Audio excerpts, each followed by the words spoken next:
মালদার হবিবপুরে এক প্রাথমিক স্কুলে ভারপ্রাপ্ত প্রধান শিক্ষকের বিরুদ্ধে ছাত্রীদের যৌন নিগ্রহের অভিযোগ ঘিরে তীব্র চাঞ্চল্য।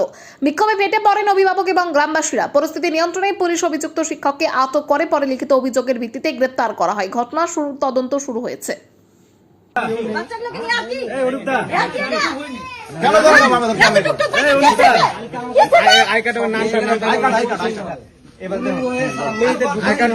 আগে দেখাও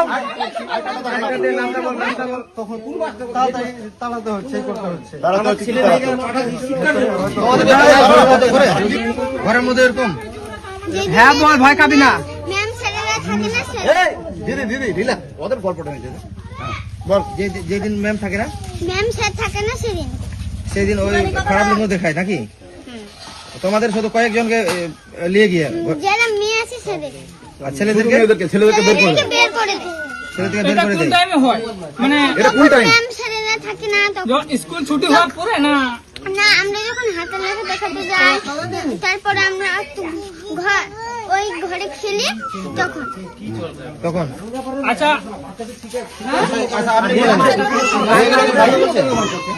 এইরকমটা তো হয় না। মানে না না, ওরা কি মিথ্যা কথা বলবে?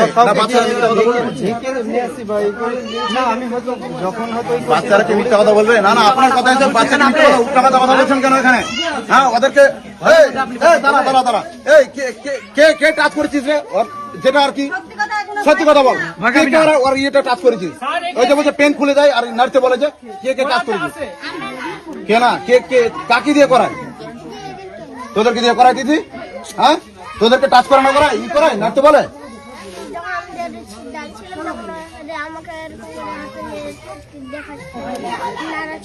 নাড়া ছিল, এই ইটা নাড়া ছিল তোদেরকে? সুপর্ণা সুপর্ণা করে কে? কোনটা সুপর্ণা? সুপর্ণা তোকেও দিদা?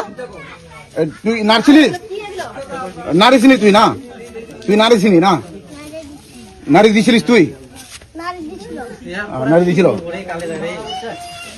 আপনার ঘরে কি মা বোন নেই স্যার? সেন্স আছে কি তোমার? হ্যাঁ, জামলানি স্কুলে এদিকে তাকাও কাকা, থামো। ছাড়, তুই ছাড় না, ছাড়। ওকে, না আমি আই কার্ডটা কি বলবো? আমি এবার কি বলতে সত্যি এত নোংরা সত্যি কি বলবে না? স্বীকার করবে না? বাচ্চারা কি মিথ্যা কথা বলছে নাকি? ঘরের মধ্যে কোন সময় ঠিক করছি। কি ঠিক করছেন? কি ঠিক করছেন? কি ঠিক করছেন? কি ঠিক করছেন?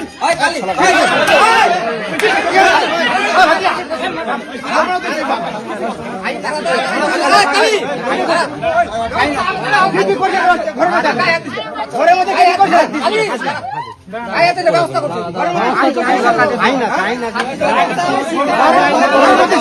দেখুন, আমরা এই হবিবপুর বিধানসভা আদিবাসী অধ্যুষিত এলাকা, সমস্ত আদিবাসী মানুষজন এখানে বেশিরভাগে বসবাস করে।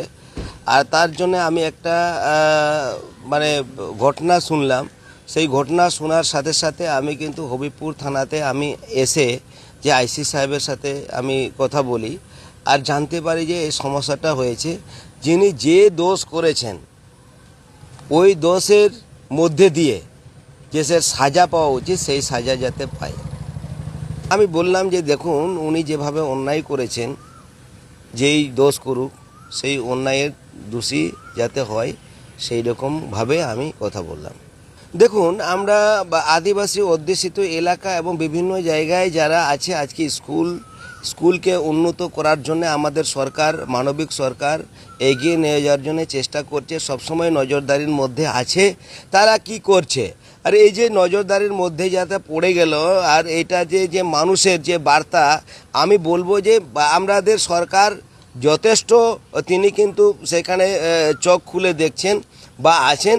যিনি এরকম যদি কেউ দোষ করে নেন তাহলে নিশ্চয়ই সাজা পাবেন।